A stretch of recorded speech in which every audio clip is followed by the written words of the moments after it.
छोड़ छोड़।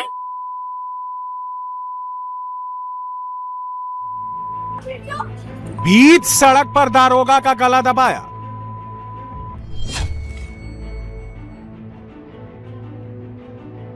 पुलिस अधिकारी को जान से मारने की कोशिश की। गद्दी गैंग ने दारोगा पर लोहे की जंजीर से हमला किया। अपराधियों ने दारोगा को जंजीर से बांधकर पीटा।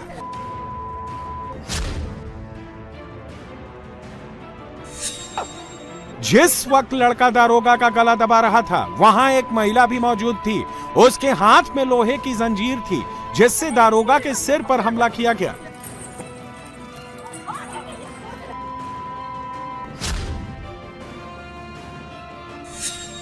जंजीर से सिर पर हमले की वजह से दारोगा लहूलुहान हो गया है।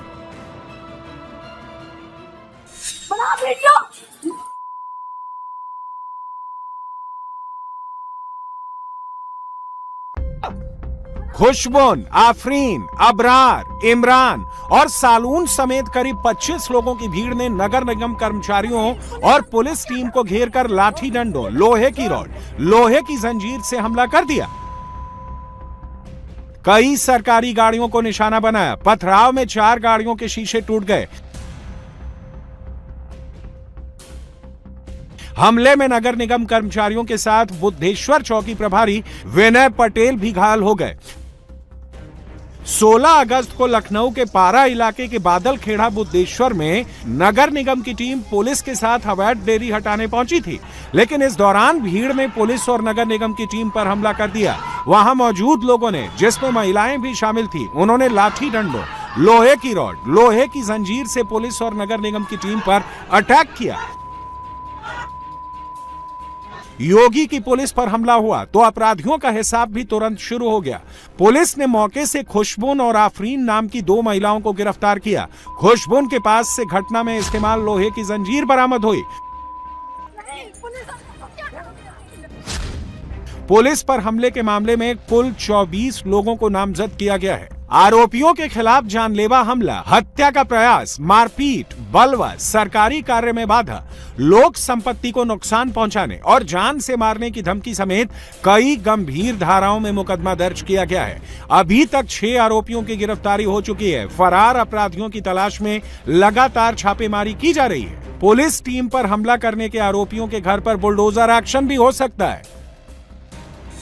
रिहायशी इलाकों से डेयरी को हटाने के लिए, जो कि सरकारी ज़मीनों पे, रोड पे, अन्य जगहों पे संचालित हो रहे थे, इनके लिए संयुक्त टीम पहुंची थी नगर निगम की और पुलिस की।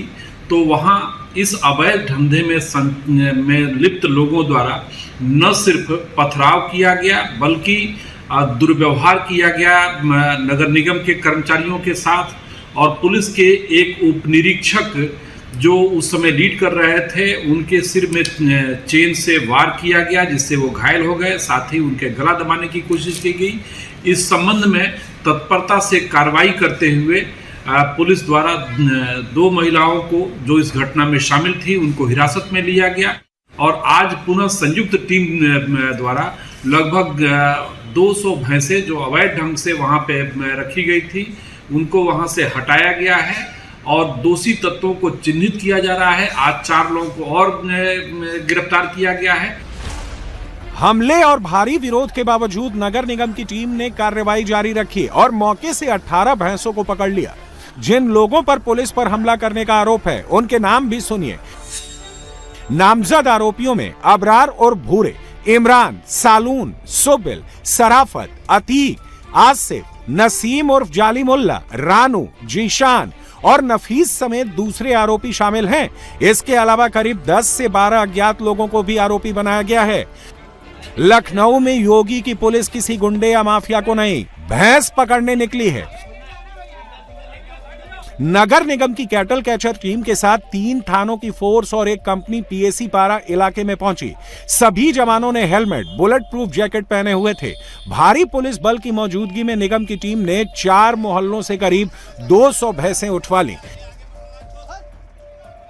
सबसे पहले तिकोनिया, गायत्री विहार, ज्ञानेंद्र विहार में नगर निगम की टीम और पुलिस फोर्स ने कार्रवाई की। यहां के करीब 10 घरों और डेयरियों से भैंसों को बाहर निकाला। इन मोहल्लों में कार्रवाई के बाद टीम हैदर कैनाल के पास कुल्हर कट्टा रोड की तरफ गई। वहां पर डिप्टी खेड़ा में भैंसों को पकड़ा गया।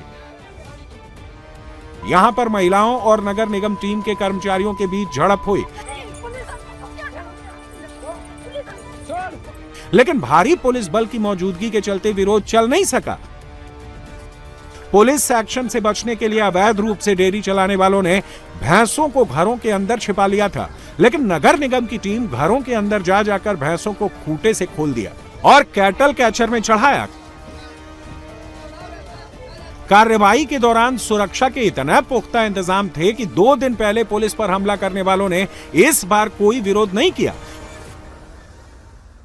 लखनऊ शहर में अवैध तरह से भैंस और गाय पालने के खिलाफ नगर निगम अभियान चला रहा है और इसी अभियान के तहत पारा में नगर निगम की टीम और पुलिस वाले पर हमला हो गया। अब इस मामले में एफआईआर हो गई है। आज भी ये ड्राइव चल रही है। हमारे साथ नगर निगम के डॉक्टर मौजूद हैं। ये किस तरह की ड्राइव है और क्या मकसद है इसका? ये मैडम, ये हम लोग नगर निगम का अवैध डेयरी के खिलाफ अभियान चलाया जा रहा है और पारा क्षेत्र अंतर्गत समस्त डेयरियों को हटाने का अभियान निरंतर जारी रहेगा। और अभी तक हम लोग यहाँ से लगभग 170 के आसपास भैंसे पकड़ा चुके हैं और आगे भी कार्रवाई जारी रहेगी। अच्छा, जो पारा में हुआ वो क्या हुआ, थोड़ा बयान? पारा में भी इसके पहले भी 16 तारीख को हमारे अभियान चल रहा था अवैध डेयरी का। उसी दौरान लगभग 200 के आसपास पशुपालकों ने हम लोग को आके घेरा और हम लोग की गाड़ियों पे पथराव किया, पत्थरबाजी की और कई उसमें हमारे साथियों को भी चोट लगी और इसके अलावा पुलिस कर्मियों को भी थोड़ी सी चोट लगी थी और सर्वर भी उनका फोड़ा गया था। तब पुलिस संख्या की बल कम थी। आज पूरे पर्याप्त पुलिस बल और पीएससी के साथ हम लोग आए हैं और यहाँ पर अवैध डेयरी को हटाने का कार्यक्रम किया जा रहा है। अब आपको बताते हैं कि नगर निगम की टीम लखनऊ में भैंसों को क्यों पकड़ रही है। नगर निगम अधिनियम 1959 के अंतर्गत शहरी सीमा में भैंस पालन पूरी तरह से प्रतिबंधित है, क्योंकि इसे अब दूषण कारक पशु की कैटेगरी में रखा गया है। अधिक से अधिक 2 गायों को ही लीगल लाइसेंस के तहत पालने की इजाजत है। लखनऊ की मेयर सुषमा खरकवाल के मुताबिक नगर निगम के कर्मचारियों और इंस्पेक्टर पर हमला कर अपराधियों ने रेड लाइन क्रॉस कर दी। आरोपियों के खिलाफ सख्त कार्रवाई होगी। ऐसा नजीर बनाया जाएगा जिससे कोई दोबारा ऐसी हिमाकत करने की जरूरत न करे। साथ ही अवैध तरीके से भैंस पालने की इजाजत भी किसी को नहीं दी जाएगी। सरकारी कर्मचारी की ड्यूटी है, चाहे पुलिस हो चाहे नगर निगम हो, उनको जो आदेश दिया गया है उस पर उनको काम करना है। अब आप सामूहिक गिरोह बना करके हमला करेंगे जो अनुचित है। नगर निगम के मेरे कर्मचारियों पे भी हमला किया गया है। 8-10 लोगों पे चोटें आई हैं और 2-3 पुलिस के जवान थे और एक इंस्पेक्टर को तो बुरी तरीके से मारा, यहाँ तक कि उसका गला दबाया गया था। तो ये जो उन्होंने किया है ये गलत किया है। इस पर सख्त से सख्त एक्शन लेना चाहिए और लखनऊ में एक नजीर पेश करना चाहिए कि अगर आप सरकारी कर्मचारियों पर हाथ उठाओगे तो सरकार भी कानूनी कार्रवाई मजबूती से करेगी। यूपी में कोई भी हो, अपराधी हो या सरकारी कर्मचारी, किसी को कानून तोड़ने की इजाजत नहीं है। जो भी इस लक्ष्मण रेखा को पार करता है उसके खिलाफ एक्शन जरूर होता है। योगी सरकार में किस तरह तुरंत फैसले लिए जाते हैं, कैसे पीड़ितों को इंसाफ दिलाया जाता है, उसका एक सैंपल गोरखपुर से सामने आया, जहां एक महिला अपनी फरियाद लेकर योगी के जनता दरबार में पहुंची और योगी ने तुरंत फैसला सुना दिया। रास्ता नहीं मिलेगा तुमको जहाँ जाना तो देखेंगे, रास्ता उपलब्ध करवाओ और अगर नहीं दे रहा है तो लेखपाल, तहसीलदार, कानून को सबको सस्पेंड कर दो। कहाँ से बलरामपुर में बोलो।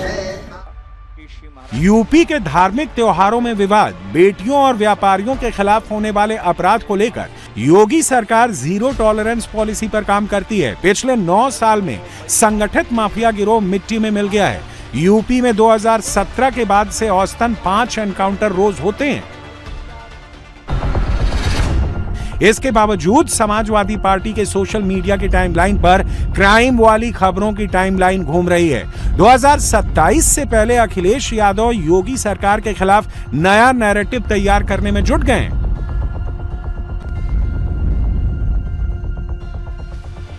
अखिलेश यादव ने जब से पीडीए के पी का मतलब पंडित बताया है, समाजवादी पार्टी के नेता ब्राह्मण बचाओ के पोस्टर लेकर घूमने लगे हैं। समाजवादी पार्टी छात्र विंग ने लखनऊ यूनिवर्सिटी में ब्राह्मणों के सम्मान की मांग को लेकर प्रोटेस्ट किया, तो योगी आदित्यनाथ ने 2017 के पहले की यूपी याद दिला दी, जब दंगा, कर्फ्यू और अपराध यूपी की पहचान बन गए थे। परिवर्तन कैसे होता है आप सोचो ना, यही तो प्रदेश है जहां रोज दंगे होते थे, रोज दंगे, कर्फ्यू, ना बेटी सुरक्षित थी, ना व्यापारी सुरक्षित था, ना आवागमन के साधन थे, अव्यवस्था चारों ओर थी। याद रखना, जो लोग आज आरोप प्रत्यारोप कर रहे हैं,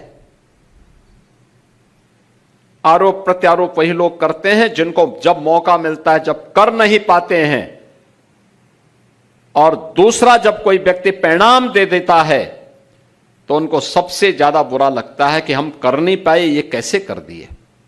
और उनकी परेशानी वही है, वही उनकी परेशानी है। वे कर नहीं सकते थे, अक्षम थे, भ्रष्ट थे, माफिया के सामने घुटने टेकते थे। प्रदेश में हर प्रकार के माफिया को प्रश्रय देकर के प्रदेश, उत्तर प्रदेश जैसा समृद्ध राज्य को उन्होंने बीमारू राज्य बना दिया।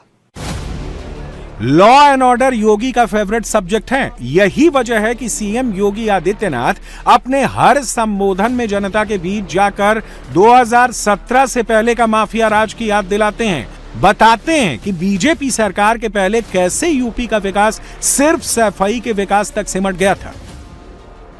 पहले की सरकारों के एजेंडे में डेवलपमेंट नहीं था, उनका विकास केवल सफाई सिंडिकेट का विकास तक सीमित रह गया था। उनका स्वयं का विकास हो, बाकी जाए प्रदेश बाढ़ में, इसलिए दंगा करवाते थे, गुंडागिर्दी करवाते थे, लूटपाट करवाते थे, खजाने को लूटपाट करवाते थे। अखिलेश यादव 27 की लड़ाई जातियों में बांटकर जीतना चाहते हैं, लेकिन योगी जातियों को जोड़ रहे हैं, यूपी के डेवलपमेंट पर पूरा फोकस कर रहे हैं। पिछले 9 सालों में यूपी के रहने वालों के जीवन में कितना बदलाव हुआ है, आपको बताते हैं। 2016 से 2017 में यूपी में प्रति व्यक्ति आय 54,564 रुपए सालाना थी। 2025-26 में ये बढ़कर 1,20,000 रुपए तक पहुंच गई, यानी लोगों की आमदनी में 2.5 गुना का इजाफा हुआ। इसलिए योगी यूपी के लोगों को याद दिलाते हैं कि 2017 से पहले किस तरह आम आदमी का पैसा लूटकर विदेशों में भेजा जाता था। अगर 27 में समाजवादी पार्टी आई तो फिर से वही लूट शुरू हो जाएगी। लुटवाते थे, लूटते थे, प्रदेश का पैसा विदेशों में जमा करवाते थे, अपने बाल बच्चों के लिए, आने वाली कई पीढ़ियों के लिए इतना पैसा इन्होंने संचित करके रखा हुआ है, इनको लगता है कोई खतरा आएगा ये भाग जाएंगे। लेकिन जिन लोगों ने दुबई में पैसा छुपाया था, आपने देखा होगा अभी अमेरिका ईरान के युद्ध में, और ठीक मिसाइल वहीं गिर रही थी, चिल्ला रहे थे सब, यानी मौतें दुबई में हो रही थी, मिसाइल वहां गिर रही थी, और चिल्लाहट इन नेताओं के घर में हो रही थी कि जैसे, क्योंकि उनका सब अवैध कमाई का पैसा जा रहा था, वो मिसाइल उनके अवैध कमाई पे भी गिर रही थी। और ये ऐसे ही लूट करने वालों पर ऐसे ही होता है। एक और फ्रंट अब खुल गया है। रांची में अब नौकरी से हटाओ के बाद नौकरी बचाओ आंदोलन शुरू हो गया है। रांची में सोरेन सरकार के फैसले के खिलाफ हजारों कर्मचारी कोर्ट जाने की तैयारी कर रहे हैं। दूसरी तरफ रांची के जंतर मंतर पर छात्र अब भी डटे हुए हैं। रांची में करीब 20 घंटे पहले सीजीएल को रद्द करने का ऐलान होता है, लेकिन छात्रों का अनशन और आंदोलन दोनों जारी रहते हैं। रांची में अब छात्र और सरकार के बीच बात सिर्फ 1% पर फंसी हुई है। सीबीआई जांच जब तक नहीं होगी हमारा ये आंदोलन जारी रहेगा। हम लोग सीबीआई जांच पे अड़िग हैं बिल्कुल, और जो भी निर्णय होगा वो कोर समिति के निर्णय के द्वारा, सामूहिकता के निर्णय के द्वारा लिया जाएगा। रांची में छात्रों ने सीएम सोरेन को झुका दिया है, लेकिन रांची के जंतर मंतर पर आंदोलन अभी खत्म नहीं हुआ है।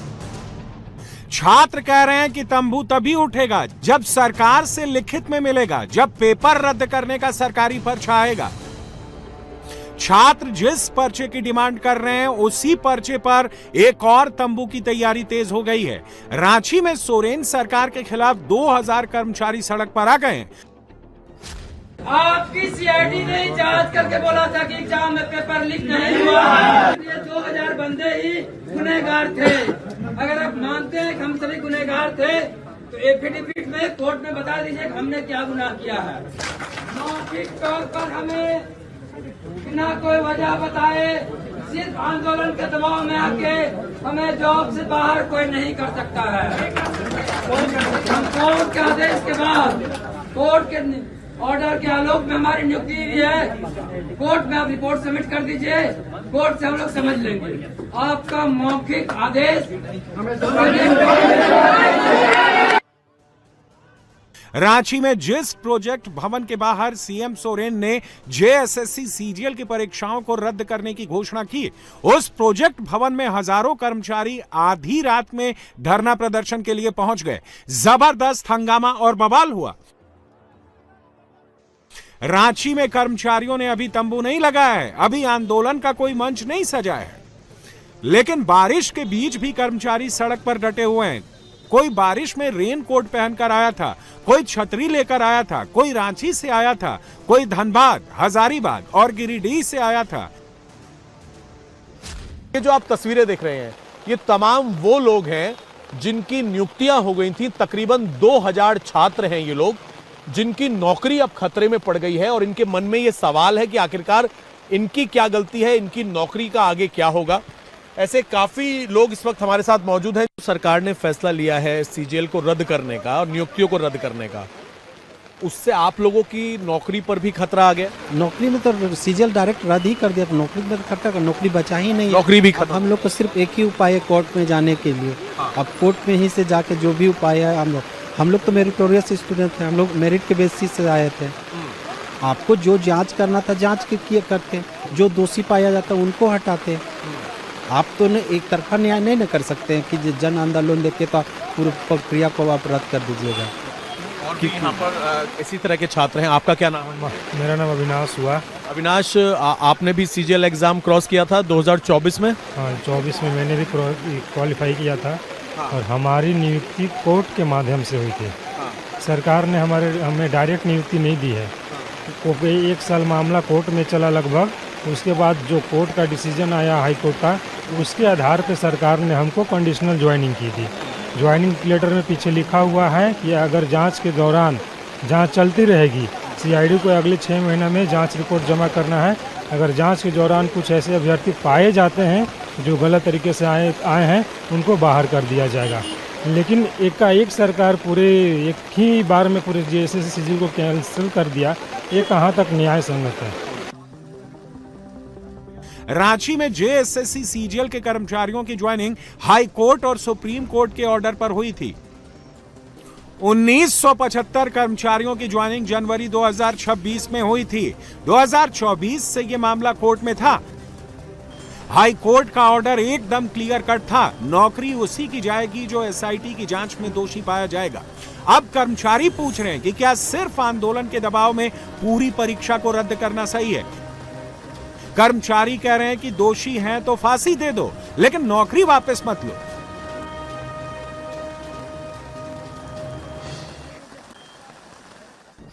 सरकार से ऐलान करना चाहता हूं साहब, माननीय सीएम सर से, कि अगर प्रिंस राजपूत दोषी है तो आप उसको प्रोजेक्ट भवन के सामने फांसी पे लटका दीजिए। लेकिन ये कैसा न्याय है बताइए ना। ये 2000 लोग में 600 से 800 लोग ऐसे हैं जो दूसरे जगह से आए हैं, मतलब अन्य जगहों पे सेवाएं दी है। किन्हीं का ये पहला, किन्हीं का दूसरा, किन्हीं का तीसरा, किन्हीं का चौथा, किन्हीं का पांचवा, ये छठा जॉब था, क्योंकि लोग अपने गृह राज्य को पसंद करते हैं इसलिए यहाँ पे सेवाएं दे रहे थे। लेकिन आप बताइए ना ये कैसा न्याय है हम लोगों के साथ। और सीएम साहब का ये वक्तव्य था कि इरादे नेक और ईमानदारी से प्रयास किया जाए तो आपको सफलता मिल जाती है। तो हमने बहुत ईमानदारी से प्रयास किया था, और क्या ईमानदारी से प्रयास करने का ये फल मिलेगा हम लोगों को। अब बताइए कि आज हमारे साथ 2000 के साथ अगर 5-5 फैमिली मेंबर भी है तो 10,000, और उन बुजुर्ग माता पिताओं का क्या होगा। बहुत वो लोग विचलित हो चुके हैं। लेकिन हम आगे कोर्ट जाएंगे? बिल्कुल, ऑब्वियसली, क्योंकि हमारी नियुक्ति ही कोर्ट के आदेश से हुई थी, तो हम लोग कोर्ट की ओर जरूर से मूव करेंगे।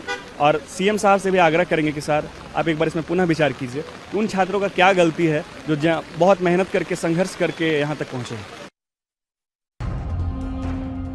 अब बीजेपी ने सोरेन सरकार को फिर से टारगेट पर ले लिया है। बीजेपी कह रही है कि सोरेन सरकार छात्रों के साथ साजिश कर रही है, छात्रों को फंसा रही है। अदालत तो इस गड़बड़ी का सबूत किससे मांगेंगे? सरकार से मांगेंगे। सरकार से मांगेंगे तो फिर सरकार में उस गड़बड़ी का सबूत को कोर्ट में कौन जमा करेगा? वही सीआईडी जमा करेगा। जो पिछले दिनों जिन लोगों ने जमा किया है, जो गड़बड़ किया है, और फिर वो तो एक दिन में स्टे हो जाएगा। यही वजह है कि रांची के जंतर मंतर से छात्रों का तंबू नहीं हट रहा है। रांची में एक तरफ कर्मचारी हैं जो परीक्षा को रद्द करने का विरोध कर रहे हैं, दूसरी तरफ छात्र हैं जो सरकार से रद्द होने वाली परीक्षाओं की पूरी लिस्ट मांग रहे हैं। छात्रों का कहना है कि जब सरकार नोटिफिकेशन जारी करके रद्द होने वाले परीक्षाओं की जानकारी दे। सबसे मांग है कि ये रद्द कर देना केवल सॉल्यूशन नहीं है। सॉल्यूशन तब होगी जब आप जो है सो मुख्य सरगना जो है परीक्षा माफिया है, जब उसको आप पकड़कर अंदर भेजने का काम करेंगे। और उसको आप कब पकड़िएगा? जब आप जो है सो एक बढ़िया जांच एजेंसी लाइएगा। तो हम लोगों को जो प्रस्ताव है कि सीबीआई जांच होना चाहिए। सीबीआई इसलिए भी कि आपको पता होगा कि परीक्षा माफिया का केंद्र बिंदु केवल झारखंड नहीं है, परीक्षा माफिया जो सो पूरे भारत में फैला हुआ है। हो सकता है कि झारखंड में जो परीक्षा माफिया है उसका कनेक्शन यूपी से हो, उसका कनेक्शन गुजरात से हो।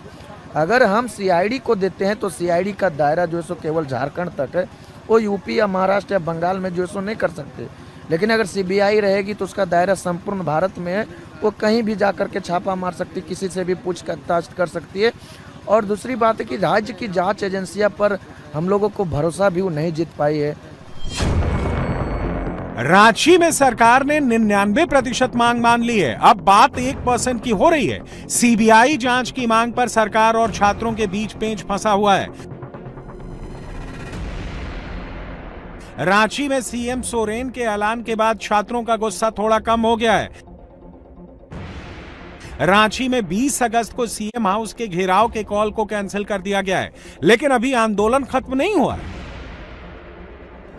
बड़ा आसानी से कह दिया कि हमको समय दीजिए 60 दिन का, 90 दिन का, नहीं हुआ तो फिर आप आंदोलन करिएगा।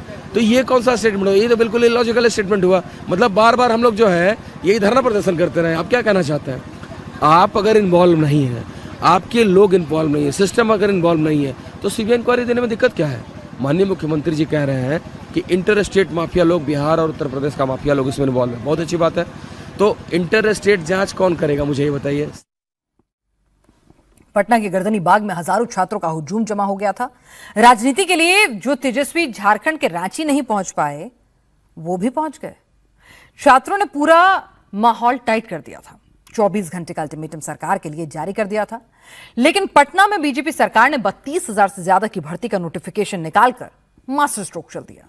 लेकिन छात्र अभी भी गर्दनी बाग में डटे हुए हैं, घर लौटे नहीं हैं। आखिर अब मांग किस चीज की जा रही है? छात्र आंदोलन खत्म करके घर कब और कैसे जाएंगे? देखिए रिपोर्ट।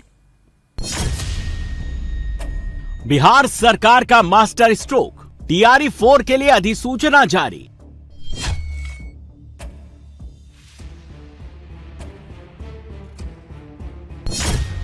सरकार ने अधिसूचना जारी की, गर्दनी बाग में खत्म होगा आंदोलन।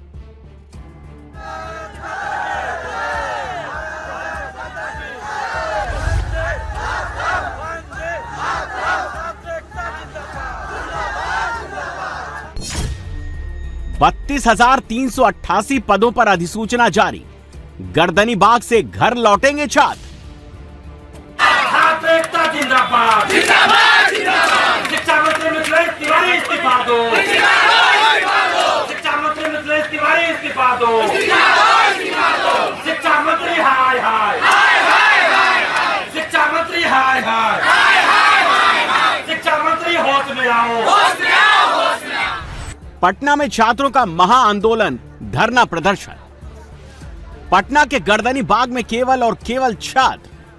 पटना में छात्रों के हाथों में बैनर, तख्तियां। पटना में टीआरई 4 के विज्ञापन के साथ साथ दूसरी परीक्षाओं में विज्ञापन जारी करने को लेकर जंतर मंतर शुरू हुआ। छात्रों के महा आंदोलन में छात्रों के साथ साथ छात्राएं भी आईं। शिक्षा मंत्री हाय हाय। शिक्षा मंत्री हाय हाय। हाथों में महात्मा गांधी की फोटो और छात्र बिहार में शिक्षा मंत्री के खिलाफ नारेबाजी करते रहे। शिक्षा मंत्री इस्तीफा दो। शिक्षा मंत्री होश में आओ। गर्दनी बाग के इस चौराहे पर देखिए, चारों ही रास्तों पर केवल और केवल छात्र नजर आ रहे थे। पटना के गर्दनी बाग में छात्रों का हजारों की संख्या में हुजूम उमड़ गया। छात्र आंदोलन के जरिए मांग कर रहे थे कि टीआरई 4 का विज्ञापन जल्द से जल्द निकाला जाए। टीआरई 4 की परीक्षा चयन एकल परीक्षा के जरिए हो। लाइब्रेरियन की रिक्तियां भरी जाएं, एसआई और बाकी परीक्षाओं के लिए भर्तियां निकाली जाएं। छात्र लगातार बिहार सरकार और सीएम सम्राट चौधरी को चेतावनी दे रहे थे कि अभी तो यह केवल धरना है और अगर मांगे नहीं मानी जाएंगी तो अगले 24 घंटे में आमरण अनशन शुरू कर दिया जाएगा। लेकिन उससे पहले ही सरकार ने 32,000 से ज्यादा शिक्षक भर्ती पदों पर नोटिफिकेशन जारी कर दिया। लेकिन अपनी मांगों को लेकर छात्र अभी भी गर्दनी बाग में डटे हुए हैं। नोटिफिकेशन चाहिए था, ना कि पीटी और मेंस के साथ, ना ही निगेटिव मार्किंग के साथ। ये आज हम लोग आंदोलन के लिए बैठे हैं तो निगेटिव मार्किंग जोड़ा गया, इसके पहले बैठे तो पीटी मेंस जोड़ा गया। हर बार एक एक पैटर्न क्यों ऐड किया जा रहा है? पीटी मेंस से क्या परेशानी होगी? उस तरह की तैयारी नहीं है आप लोग की? हम लोग को हर तरह का तैयारी है, लेकिन हम लोग 2.5 साल से जो एकल परीक्षा का तैयारी कर रहे हैं उसका क्या समय का कोई? हम लोग एकल परीक्षा चाहते हैं, जैसे टीआरई 1, 2, 3 में हुआ है, उस तरह से एकल परीक्षा चाहते हैं। और जितना भी सब्जेक्ट है उस सभी सब्जेक्टों पर मतलब जितना रिक्ति है वो सारा हम लोगों को चाहिए। हम लोग म्यूजिक से है, म्यूजिक 9, 10 में सीट 2 ही दिया गया है। अधिक से अधिक सीटों पर हम लोग मांग कर रहे हैं और टीआरई 4 का नोटिफिकेशन जल्द जारी हो, इसका हम लोग आंदोलन में आए हैं गर्दनी बाग। और सरकार से हमारी निवेदन है कि आज 24 घंटा के अंदर हम लोगों को नोटिफिकेशन सभी विषयों के साथ दे दिया जाए। देखिए, अभी जानने को मिल रहा है कि टीआरई 4 का नोटिफिकेशन आया है, लेकिन सबसे बड़ा अन्याय ये हो रहा है कि टीआरई 1, 2, 3 में एकल परीक्षा हुआ था और सुनने में आ रहा है कि 1/3 नेगेटिव भी देंगे। हम लोगों को ये सब चीज नहीं, हम लोग को टीआरई 4 का नोटिफिकेशन एकल परीक्षा जैसे पिछली बहालियों में हुआ 1 कैंडिडेट 1 रिजल्ट हो जाए, उससे पहले हम लोग हटने वाले नहीं है। और सभी सब्जेक्ट में रिक्तियों की संख्या बहुत बढ़नी चाहिए। बहुत ऐसे सब्जेक्ट हैं जिनमें या तो रिक्तियां ना के बराबर है या तो 0 है। टीआरई 4 में एकल परीक्षा 1 कैंडिडेट 1 रिजल्ट और रिक्तियों की संख्या बढ़े। हमारा आंदोलन बीते सोमवार से छात्रों का यह आंदोलन शुरू हुआ था, लेकिन छात्र नेताओं की प्लानिंग काफी लंबी थी।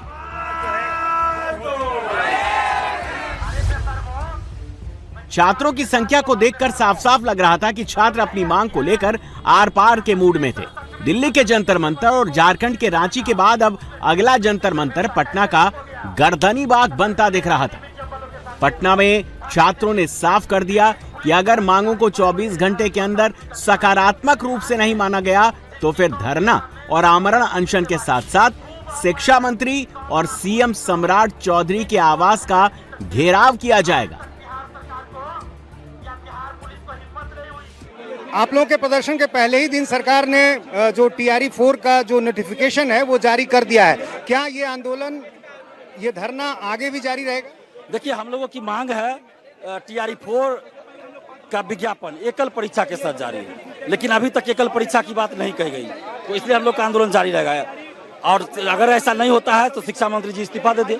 अगर वो एक परीक्षा नहीं करा सकते तो शिक्षा मंत्री जी इस्तीफा दे दे, क्योंकि क्या पैटर्न होगा परीक्षा का नहीं होगा, ये शिक्षा विभाग भी तय करता है। और बीपीएससी के अधिकारी जो कह रहे हैं कि पीटी मेंस लेंगे तो पेपर लीक हो जाएगा, तो 66वीं 67वीं 70वीं बीपीएससी सिविल सेवा का पेपर लीक हुआ, उसमें पीटी मेंस इंटरव्यू भी हुआ था, तो उसमें कैसे पेपर लीक हो गया? और अगर अभी पीटी मेंस कराने के बाद भी पेपर लीक होता है टीआरई में, टीआरई 4 में, तो क्या बीपीएससी के अधिकारी 5-5 हजार रुपया सभी अभ्यर्थी को देंगे हर्जाना जुर्माना के तौर पे? नहीं तो फिर कैसे ये लागू कर रहे हैं? कई दूसरी परीक्षाओं में भी पीटी मेंस की प्रक्रिया पहले भी रही है, तो इस परीक्षा में क्या आपत्ति? कोई आपत्ति नहीं है। टीआरई 5 से तो बोल रहे हैं कि आप लागू कीजिए, हम स्वागत कर रहे हैं, लेकिन टीआरई 4 में 2 साल की देरी हो चुकी है। टीआरई 4 में 2 साल की देरी हो चुकी है। 24 अगस्त 2024 को ही परीक्षा होनी थी, लेकिन अभी तक उसका विज्ञापन नहीं है। इसलिए हम कह रहे हैं कि लेट लतीफी ना हो, इसलिए इस बार एक ही परीक्षा लीजिए, अगली बार से आप 2 परीक्षा लीजिए। टीआरई 5 से कोई दिक्कत नहीं है। एसटीईटी की जो परीक्षा की मांग आप लोग कर रहे थे, वो परीक्षार्थी भी अपीयरिंग जो है इसमें शामिल हो सकेंगे? अच्छी बात है, अपीयरिंग में शामिल करें, जिसको करना करे, कोई दिक्कत नहीं है, लेकिन रिजल्ट से पहले डॉक्यूमेंट्स वेरिफिकेशन होना चाहिए। रिजल्ट से पहले डॉक्यूमेंट्स वेरिफिकेशन करा लीजिए, क्योंकि टीआरई 1, 2, 3 में बहुत फर्जीवाड़ा। छात्रों के आंदोलन को देखते हुए बिहार सरकार और सम्राट चौधरी ने छात्रों की बातें मान ली और बिहार सरकार ने टीआरई 4 का नया विज्ञापन जारी कर दिया। बिहार सरकार का यह वही विज्ञापन है जिसमें 32,388 पदों के लिए नई बहाली निकाली गई है। प्राथमिक विद्यालय के पदों के लिए 3,847 पद, मध्य विद्यालय के लिए 8,563 पद, माध्यमिक विद्यालय के लिए 3,877 पद, उच्च माध्यमिक के लिए 16,101 पद पर बहाली निकाली गई है। अधिसूचना जारी कर दी गई है। 24 घंटे के अल्टीमेटम से पहले ही बिहार में सम्राट सरकार ने छात्रों की मांग को मानकर उनको बहुत बड़ी खुशी दी है। सरकार ने जो अधिसूचना जारी की है उसमें प्रारंभिक परीक्षा और मुख्य परीक्षा दोनों की प्रक्रियाओं को रखा गया है चयन के लिए, जिसका विरोध अभी भी छात्र अपने आंदोलन के जरिए कर रहे हैं। छात्र इस बार टीआरई 4 के लिए केवल एकल परीक्षा की मांग कर रहे हैं, लेकिन बिहार के शिक्षा मंत्री कह रहे हैं कि छात्रों को आंदोलन की जगह पढ़ाई पर ध्यान देना चाहिए। एक तो बीपीएससी ने लगभग ये जारी कर दिया है कि हर परीक्षाओं में 2 परीक्षा होगी, और उसमें सीधा सीधा ये जारी किया है कि हम पीटी भी लेंगे और मेंस भी लेंगे, और ये सामान्य प्रशासन और बीपीएससी से जुड़ा हुआ मामला है। शिक्षा मंत्रालय का इससे कोई लेना देना ही नहीं।